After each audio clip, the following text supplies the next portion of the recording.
اللہ اللہ اللہ اللہ اللہ۔ السلام علیکم ورحمۃ اللہ وبرکاتہ۔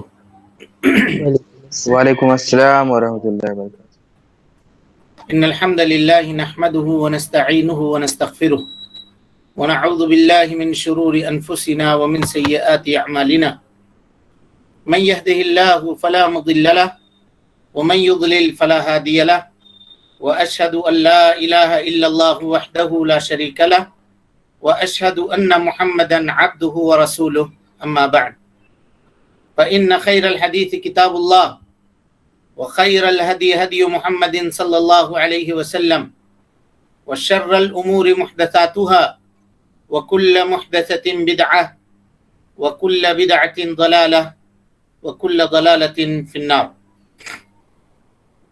فقد قال الله تبارك وتعالى في محكم تنزيله بعد أعوذ بالله السميع العليم من الشيطان الرجيم، بسم الله الرحمن الرحيم، إن الله يأمركم أن تودوا الأمانات إلى أهلها وإذا حكمتم بين الناس أن تحكموا بالعدل إن الله نعم ما يعظكم به إن الله كان سميعا بصيرا۔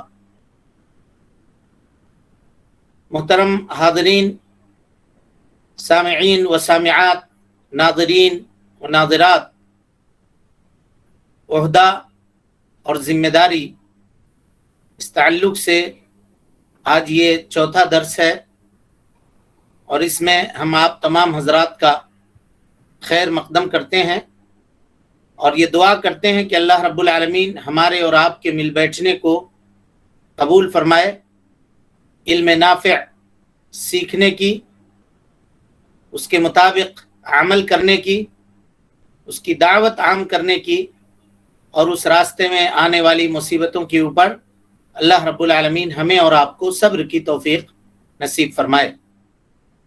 حاضرین و حاضرات، سامعین و سامعات، کل تک کے درس میں آپ کے سامنے یعنی وہ عہدیدار جو عدل و انصاف کرنے والا ہوتا ہے اور حق کے ساتھ عہدے کو قبول کرتا ہے اور اس کے تقاضے کو پورا کرتا ہے، تو اس کے سلسلے میں شریعت نے، جناب محمد رسول اللہ صلی اللہ علیہ وسلم نے جو خوشخبری سنائی ہے، اس کے تعلق سے ہم نے گفتگو کی تھی، اور مشہور روایت جو متفق علیہ روایت ہے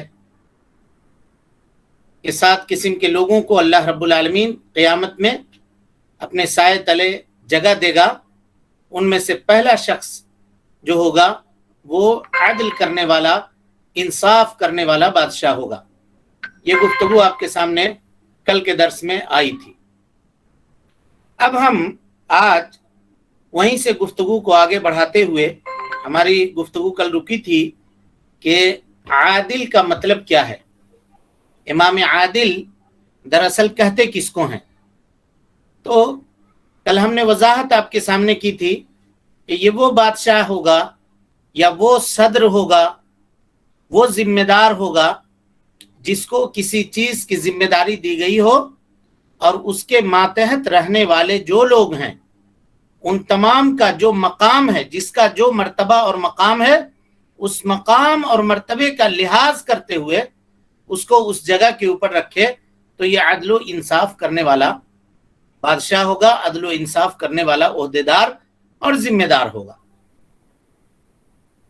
اب آئیے گفتگو کو آگے بڑھاتے ہیں۔ اللہ کے نبی صلی اللہ علیہ وسلم نے ایسے عہدیدار اور ذمہ دار کے بارے میں اور کیا خوشخبریاں سنائی ہیں وہ دیکھتے ہیں۔ حافظ ابن رجب حنبلی رحمۃ اللہ علیہ کہتے ہیں کہ اس حدیث کے اوپر غور کیجئے آپ، یہ 7 قسم کے لوگوں والی جو حدیث ہے جن کو اللہ تعالیٰ اپنے سائے میں جگہ دے گا، کہا کہ ان میں سے وہ شخص جو عدل کرنے والا بادشاہ ہے، اللہ کے نبی صلی اللہ علیہ وسلم نے سب سے پہلے اس کا تذکرہ کیا۔ کیوں؟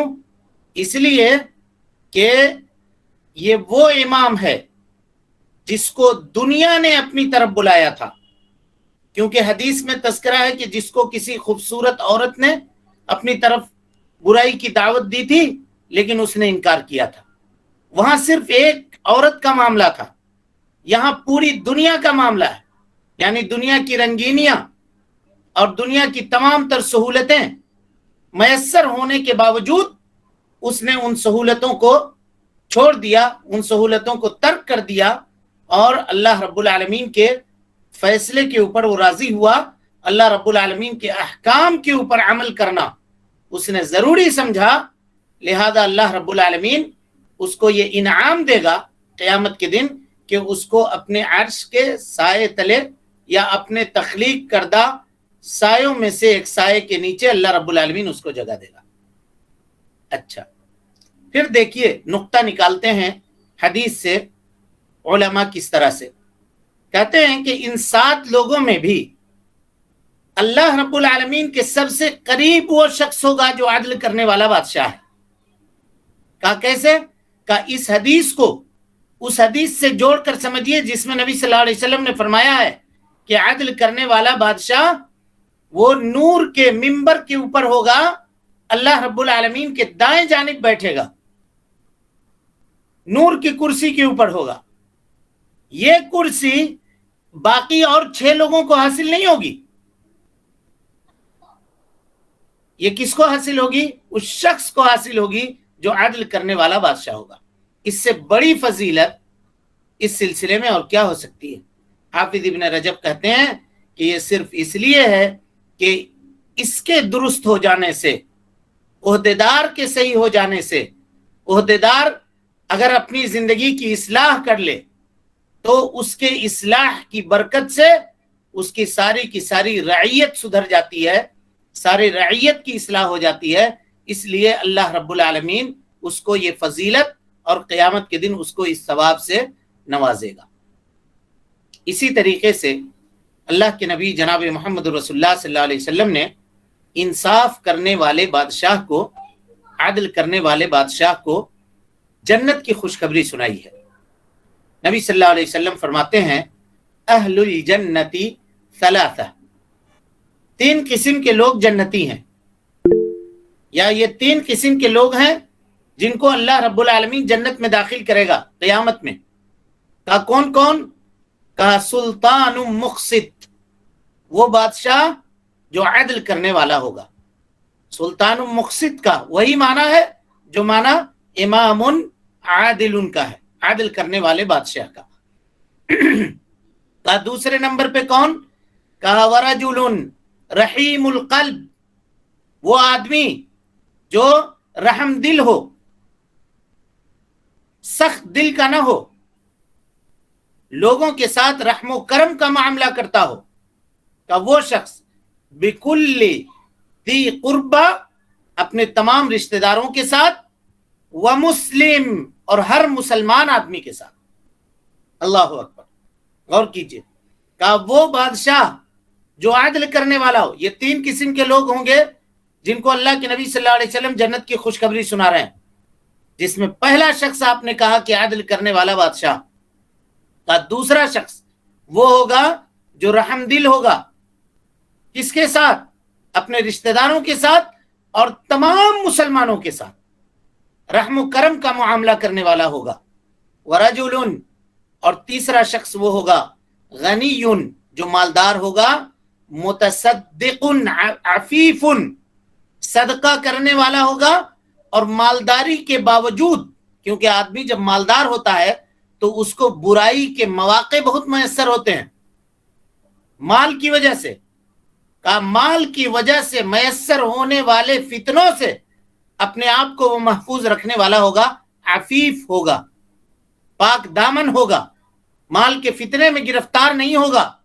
تو اللہ کے نبی صلی اللہ علیہ وسلم نے فرمایا کہ وہ شخص رجل غنی, جو مالدار بھی ہو, عفیف, پاک دامن بھی ہو, یعنی مال کے جانب سے آنے والے فتنوں سے اپنی حفاظت کرنے والا ہو, اور متصدق, اپنے مال کو اللہ کے راستے میں خرچ کرنے والا ہو.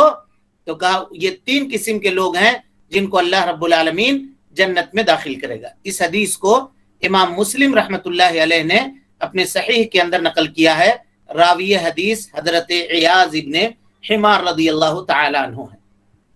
اسی طریقے سے ایک اور بشارت سنیے، جو انصاف کرنے والا، عدل کرنے والا بادشاہ، یا وہ بادشاہ، وہ ذمہ دار، وہ صدر جو حق کے ساتھ صدر بنتا ہو، حق کے ساتھ ذمہ داری کو قبول کرتا ہو، اس کے بارے میں اللہ کے نبی صلی اللہ علیہ وسلم نے دعا کی، اور یہ دعا دیکھیے کیسی دعا ہے۔ کہا کہ جو بھی میری امت کے کسی بھی معاملے کا ذمہ دار بنایا جائے، اے اللہ اگر وہ میری امت کے لوگوں کے ساتھ آسانی کرتا ہے تو اس کے ساتھ آسانی کر۔ کتنی زبردست دعا ہے اللہ کے نبی جناب محمد رسول اللہ صلی اللہ علیہ وسلم کی، آپ غور کیجئے۔ اب یہاں ایک چیز کے اوپر تھوڑی دیر ٹھہریے۔ کہا اللہ کے نبی صلی اللہ علیہ وسلم نے کہ جو میری امت کے کسی معاملے کا، من امر امتی، امر نکرہ ہے، عموم میں ہے، اپنے عموم کے اوپر دلالت کر رہا ہے، یعنی چھوٹے سے چھوٹے معاملے کا یا بڑے سے بڑے معاملے کا اگر ذمہ دار بنایا گیا ہو تو اس کو چاہیے کہ وہ رحم و کرم کا معاملہ کرے۔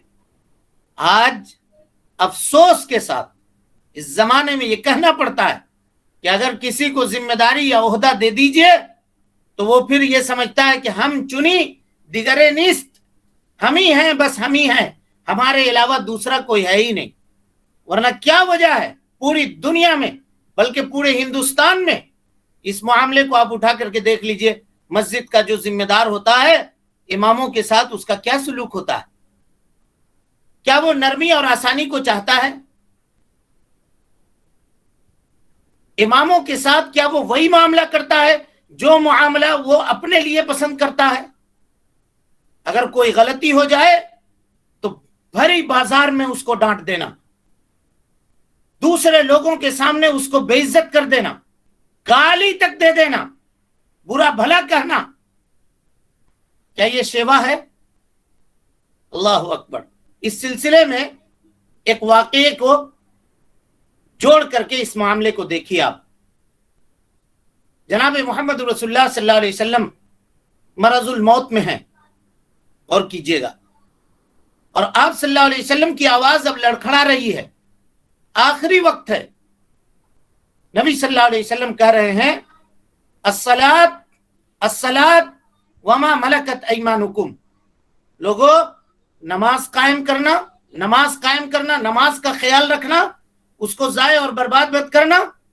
اب نماز کو کی گفتگو کے اوپر ہم آئیں گے۔ اب جب آپ کے سامنے گفتگو آگے بڑھے گی تو یہ بات آئے گی۔ ابھی یہاں جو بات ہے وہ یہ ہے کہ ذمہ دار اگر کسی کو بنایا گیا ہو تو کہا الصلاۃ الصلاۃ وما ملکت ایمانکم، لوگوں جو تمہارے ماتحت ہیں ان کا خیال رکھنا، وہ لوگ جن کی روزیوں کو اللہ رب العالمین نے تمہارے ہاتھوں کے اوپر جاری کیا ہے، وہ لوگ جو تمہارے ماتحت رہ کر کے کام کرتے ہوں، چاہے وہ کسی دکان میں سیلس مین ہو، چاہے کسی مسجد میں امام ہو، چاہے کسی مدرسے میں مدرس ہو، یا کوئی اور کام، چاہے کوئی مزدور ہو، کچھ بھی ہو، چھوٹا سے چھوٹا کام کرنے والا ہو یا بڑا سے بڑا کام کرنے والا ہو، قلم چلانے والا کوئی بابو ہو، وائٹ کالر والا ہو، یا کدال چلا کر کے کوئی مزدوری کرنے والا ہو، چاہے کوئی بھی ہو، اگر اللہ رب العالمین نے اس کی روزی آپ کے ہاتھ کے اوپر جاری کی ہے اور وہ آپ کے لیے کام کر رہا ہے تو اس کے ساتھ انصاف کرنے کا، عدل کرنے کا اور اس کے ساتھ رحم کرنے کا شریعت نے حکم دیا ہے۔ جناب امام بخاری رحمت اللہ علیہ کا ایک واقعہ اس سلسلے میں مشہور روایت، مشہور واقعہ ہے آپ کا، غور سے سنیے، کہیں اس واقعے سے ہمارے اور آپ کے لیے کوئی نصیحت اور عبرت کا کوئی پہلو نکلے۔ ایک مرتبہ امام بخاری دور دراز کا سفر کر کے لوٹے، احادیث رسول کو لکھ کر کے اپنے گھر میں۔ اب ظاہر سی بات ہے اس زمانے میں جو سہولتیں ہمیں اور آپ کو میسر ہیں، جو کاغذات، جو قلم جس طرح کے ہیں، ایسے اس زمانے میں نہیں تھے۔ لوگ کاغذات کے اوپر روشنائی اور سیاہیوں سے لکھ کر کے اس کو سکھانا پڑتا تھا۔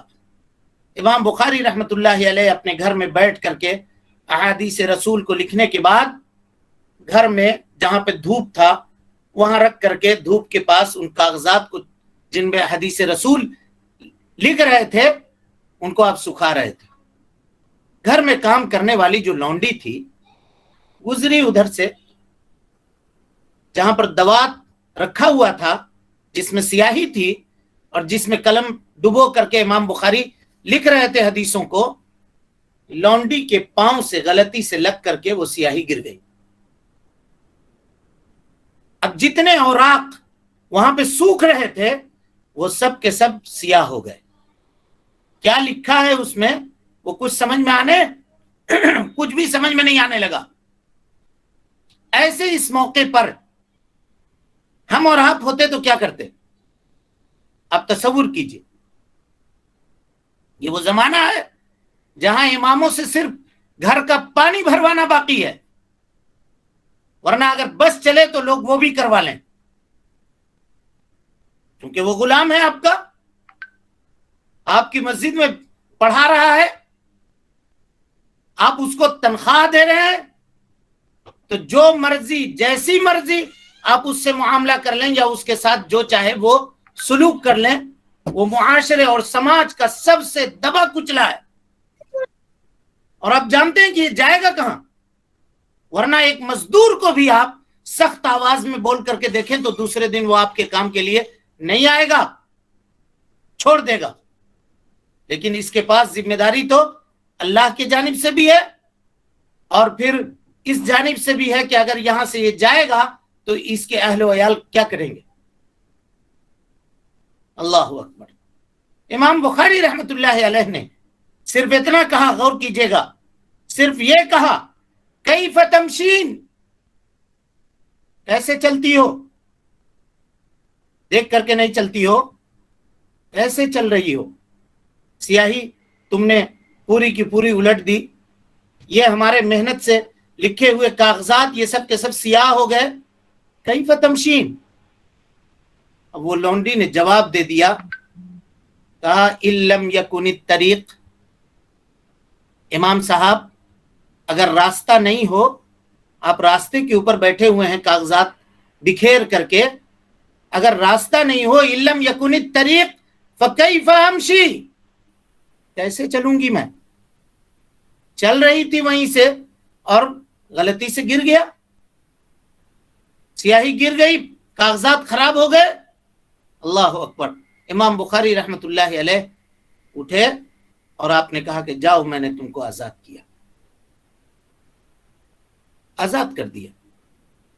اب وہ لونڈی کہنے لگی، جو باندھی تھی وہ کہنے لگی کہ امام صاحب ہم سے کیا غلطی ہو گئی، کیوں ہم کو ایسا کر رہے ہیں؟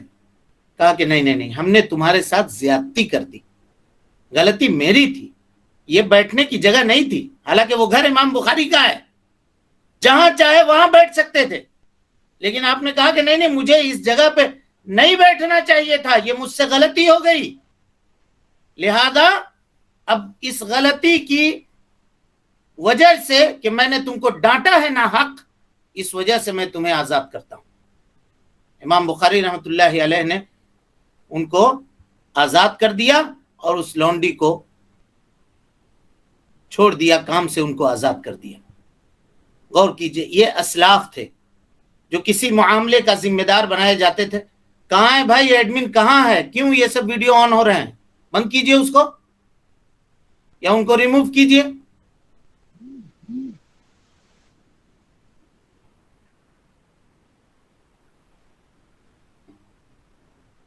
تو یہ معاملہ تھا کہ امام بخاری رحمت اللہ علیہ کے ساتھ جو ہوا، اور اس طرح کے بہتروں مثال، بہت سارے مثال شریعت کے اندر پائے جاتے ہیں، اسلاف کے اندر پائے جاتے ہیں کہ ان لوگوں سے اگر جانے انجانے میں اپنے ماتحتوں سے کوئی غلطی ہوئی اور کبھی ان لوگوں نے کوئی زیادتی کی، جبکہ زیادتی وہ نہیں بھی تھی، تب بھی ان لوگوں نے معافی مانگا اور ان کو آزاد کیا، ان کے دل کو خوش کرنے کی کوشش کی. اسی کے بارے میں جناب محمد رسول اللہ صلی اللہ علیہ وسلم نے ایسے ہی لوگوں کے بارے میں دعا کی ہے، کہا کہ اللہ رب العالمین اس شخص کے اوپر نرمی کرے جو میری امت کے کسی معاملے کا ذمہ دار بنایا گیا ہو اور اس کے ماتحت میں جو لوگ رہتے ہوں اپنے ماتحتوں کے ساتھ نرمی کا معاملہ کرتا ہو، ان کے ساتھ سختی کا معاملہ نہ کرے۔ اس کے بعد آئیے اللہ کے نبی جناب محمد رسول اللہ صلی اللہ علیہ وسلم عدل و انصاف کرنے والے بادشاہ یا اسی طریقے سے وہ عہدے دار جو اپنے عہدے کو نبھاتا ہے پوری طرح سے، اس کے تعلق سے کیا کہتے ہیں؟ کہتے ہیں کہ 3 لوگوں کی دعا، غور کیجئے گا یہ کتنا بڑا مقام ہے، کہا 3 لوگوں کی دعا اللہ رب العالمین کبھی رد نہیں کرتا، یہ مستجاب الدعوات ہیں، ان کی دعا قابل قبول ہوتی ہے۔ کہا وہ کون کون سے لوگ ہیں؟ کہا سب سے پہلا شخص جو اللہ رب العالمین کا ذکر کرتا ہو، یہ پہلا شخص ہے، اس کی دعا اللہ تعالیٰ کبھی ٹالتا نہیں ہے، اس کی دعا اللہ رب العالمین کبھی رد نہیں کرتا ہے۔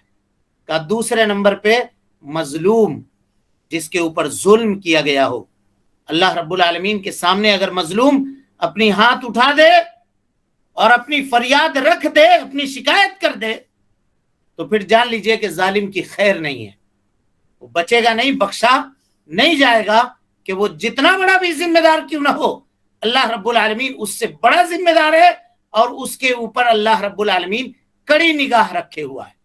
ان اللہ کان علیکم رقیبا، اللہ رب العالمین تمہارے اوپر اپنی نگرانی میں تم کو لیے ہوا ہے، تمہارے اوپر اپنی کڑی نگاہ رکھے ہوا ہے۔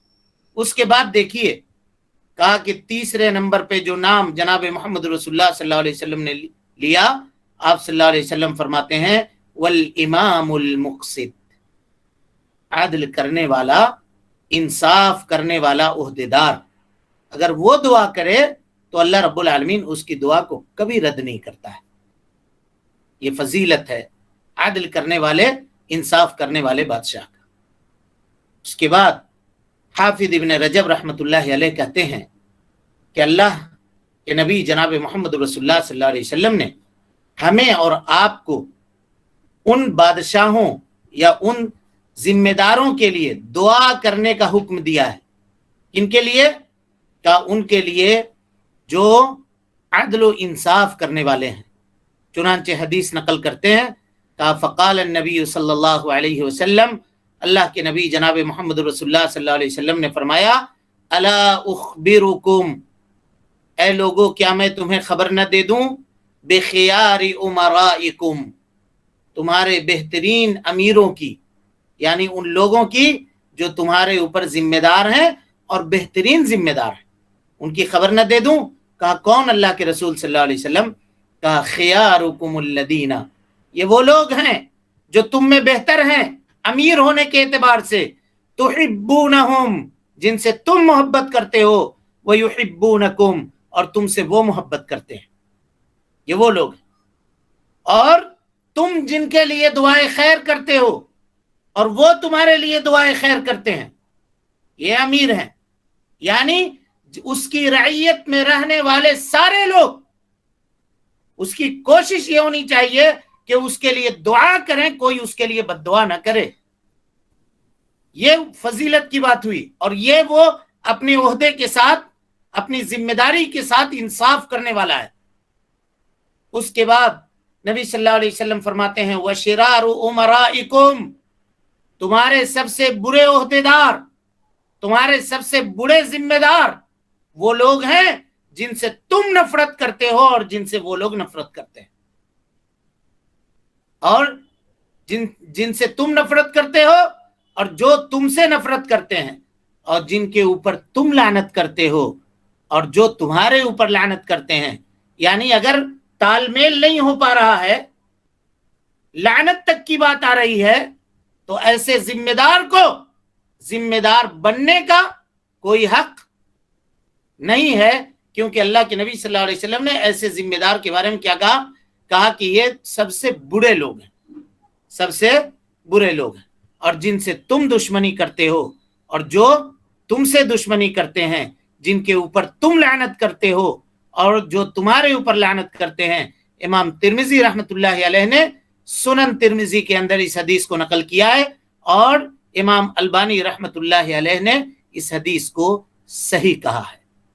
اب اس کے بعد آگے آئیے، حافظ ابن حجر رحمۃ اللہ علیہ کہتے ہیں کہ یہ جو معاملات آپ کے سامنے بیان کیے گئے یا یہ جو احادیث آپ کے سامنے پڑھی گئی، کوئی آدمی یہ نہ سمجھے کہ یہ حدیث تو اس کے لیے ہے جو امامت عظمیٰ کے اوپر فائز ہے، جو خلیفہ بنایا گیا ہے۔ کہا نہیں، ایسا نہیں ہے، کہا یہ حدیث ہر اس شخص کے لیے خوشخبری ہے جو مسلمانوں کے کسی چھوٹے سے چھوٹا یا کسی بڑے سے بڑے معاملے کا ذمہ دار بنایا جائے۔ مثال کے طور پر جیسے کسی خاندان کا کوئی گارجین ہے، گھر کا کوئی گارجین ہے، اگر وہ اپنے گھر والوں کے ساتھ انصاف کرتا ہے تو اس کے ساتھ بھی یہ خوشخبری ہوگی۔ اسی طریقے سے اگر کوئی شخص کسی آفس کا ذمہ دار ہے، بڑا ہے آفس میں، اور اس کے نیچے بہت سارے اس کے ماتحت کام کرنے والے لوگ ہیں، صدر مدرس ہے کسی مدرسے کا، اور اس کے نیچے بہت سارے اساتذہ کام کرنے والے ہیں، وہ ان اساتذہ کے درمیان انصاف کرتا ہے، عدل سے کام لیتا ہے، تو یہ لوگ بھی نبی صلی اللہ علیہ وسلم کی اس خوشخبری کے اندر داخل ہوں گے۔ اسی طریقے سے کوئی بھی جو میری امت کے کسی بھی چھوٹے سے چھوٹے معاملے کا یا بڑے سے بڑے معاملے کا ذمہ دار بنایا جائے اور وہ اپنے ماتحتوں کے ساتھ حسن سلوک کرے، اچھا معاملہ کرے، اچھا برتاؤ کرے، وہ اللہ کے نبی صلی اللہ علیہ وسلم کی دی گئی اس بشارت کے اندر داخل ہے، شامل ہے۔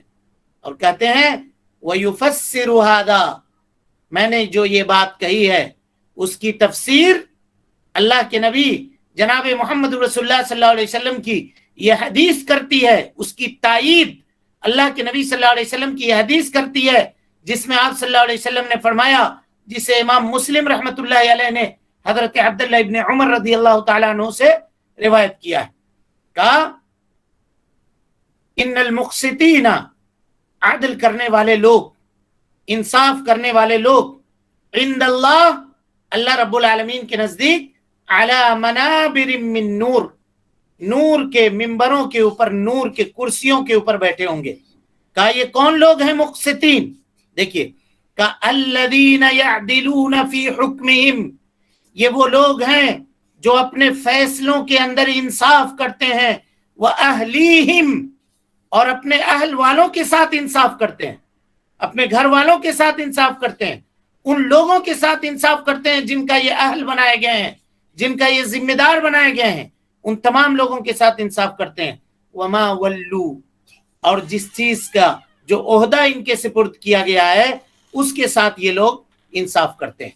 جیسا کہ ہم نے بتا دیا کہ اس حدیث کو امام مسلم رحمۃ اللہ علیہ نے حضرت عبداللہ ابن عمر رضی اللہ تعالیٰ عنہ سے روایت کیا ہے۔ میرے بھائیو، اس کے بعد حضرت حافظ ابن حجر رحمۃ اللہ علیہ کہتے ہیں کہ یہاں تک کہ وہ شخص جو دو لوگوں کے درمیان فیصلے کا ذمہ دار بنایا گیا ہو، دو آدمی کے درمیان فیصلے کا ذمہ دار بنایا گیا ہو، اگر وہ ان دونوں کے درمیان عدل کرتا ہے، انصاف کرتا ہے، بس دو آدمی کے درمیان، کوئی قاضی نہیں ہے، کرسی پہ بیٹھ کر کے پورے بستی اور محلے کا معاملہ حل نہیں کرتا ہے، صرف دو آدمی کے درمیان۔ مثال کے طور پہ آپ سڑک پہ چل کر جا رہے ہیں، راستے پہ دو لوگوں کے درمیان جھگڑا چل رہا ہے، آپ گئے درمیان میں اور دونوں کو عدل کے ساتھ، انصاف کے ساتھ، جس کا جو حق تھا آپ نے دلوا دیا کھڑے ہو کر کے، اور ان کو خوش و خرم وہاں سے واپس لوٹا دیا۔ تو کہا کہ آپ بھی قیامت کے دن انشاءاللہ، حافظ ابن حجر کہتے ہیں کہ اللہ رب العالمین آپ کو اپنے عرش کے سائے کی تلے جگہ دے گا۔ اس حکم کی یا اس حدیث کی بشارت کے اندر وہ شخص بھی داخل ہے جو دو آدمی کے معاملے کی اصلاح کرنے والا ہو۔ وہ سبعۃ یظلھم اللہ فی ظلہ یوم لا ظل الا ظلہ کی اس بشارت کے اندر داخل ہے۔ اور اسی طریقے سے حافظ ابن حجر کہتے ہیں کہ اللہ کے نبی صلی اللہ علیہ وسلم کی حدیث ہے کہ تم میں کا اگر کوئی شخص 10 آدمیوں کا بھی ذمہ دار بنایا جائے اور وہ عدل کرے، انصاف کرے، تو قیامت کے دن اس حال میں وہ آئے گا۔ غور کیجئے گا، اگر تم میں کا کوئی شخص 10 آدمی کا بھی ذمہ دار بنایا گیا تو قیامت کے دن اس حال میں وہ آئے گا کہ اس کے دونوں ہاتھ اس کے گردن میں جکڑ دیے جائیں گے، باندھے ہوئے ہوں گے۔ کہا حتی یفکہ العدل، اگر وہ عدل کرنے والا ہوگا انصاف کرنے والا ہوگا تو اس کے یہ دونوں ہاتھ کھول دیے جائیں گے، اور اگر عدل و انصاف کرنے والا نہیں ہوگا، ظلم کرنے والا ہوگا، تو وہ ہاتھ بندے ہی جہنم میں جائے گا۔ یوبقہ الجور، ظلم و زیادتی اس کو ہلاک کر دے گی اور وہ برباد ہو جائے گا۔ لہذا میرے بھائیوں، اگر کوئی خاندان کا ذمہ دار ہے، اگر کوئی گھر کا ذمہ دار ہے، اگر کوئی چھوٹے سے چھوٹے معاملے کا ذمہ دار ہے، تو اس کو اپنی ذمہ داری کا احساس کرنا چاہیے، اور اس ذمہ داری کے جو تقاضے ہیں اس کو چاہیے کہ وہ اس تقاضے کو مکمل اور پورا کرے۔ اس سلسلے میں ایک آخری روایت جو اس باب کی ہے اس کو سن کر کے ہم اپنی بات کو ختم کرتے ہیں۔ اللہ کے نبی صلی اللہ علیہ وسلم نے فرمایا، ان اللہ سائل کل راع، اللہ رب العالمین قیامت کے دن ہر ذمہ دار سے سوال کرے گا۔ کس چیز کا؟ جس کا اس کو ذمہ دار بنایا گیا تھا۔ کیا پوچھے گا؟ احفظ ذلک، کیا تم نے اس کی حفاظت کی؟ ام ضیع، یا تم نے اس کو برباد کر دیا، ضائع کر دیا؟ یہاں تک کہ انسان سے اس کے گھر والوں کے بارے میں بھی پوچھا جائے گا کہ تمہارے جو گھر والے تھے، تمہارے جو بال بچے تھے، تمہارے ماتحت رہنے والے جو لوگ تھے، تم نے ان کی حفاظت کی یا نہیں کی؟ ان کے ساتھ عدل کیا یا نہیں کیا؟ انصاف کیا یا نہیں کیا؟ قیامت کے دن اس تعلق سے اللہ رب العالمین اس سے سوال کرے گا۔ اس کو امام حبان رحمت اللہ علیہ نے، امام ابن حبان نے روایت کیا اس حدیث کو، اور علامہ البانی رحمت اللہ علیہ اس حدیث کو حسن صحیح کہتے ہیں۔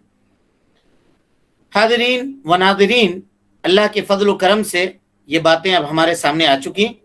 اب انشاءاللہ امام کے صفات کیا ہونے چاہیے، یعنی جو صدر بنایا جا رہا ہے، جو ذمہ دار بنایا جا رہا ہے، شریعت نے ان کے اوصاف کیا متعین کی ہیں، وہ کس صفات کا حامل ہونا چاہیے، کیسا ہونا چاہیے، یعنی یہ سمجھ لیجئے کہ ہمارا ذمہ دار کیسا ہو۔ انشاءاللہ العزیز قرآن اور حدیث کی روشنی میں کل کے درس میں اس کی وضاحت آپ کے سامنے کی جائے گی۔ اللہ رب العالمین سے دعا ہے کہ اللہ تعالی ہمیں اور آپ کو حسن عمل کی توفیق دے، ہماری اصلاح فرمائے، جب تک زندہ رکھے دین اسلام پہ زندہ رکھے، اور جب اٹھائے ایمان پہ اٹھائے۔ اقول قولی ھذا واستغفر اللہ لی ولکم ولسائر المسلمین من کل ذنب وخطیئۃ فاستغفروہ انہ کان للأوابین غفورا۔ والسلام علیکم ورحمۃ اللہ وبرکاتہ۔ اللہ اللہ اللہ اللہ اللہ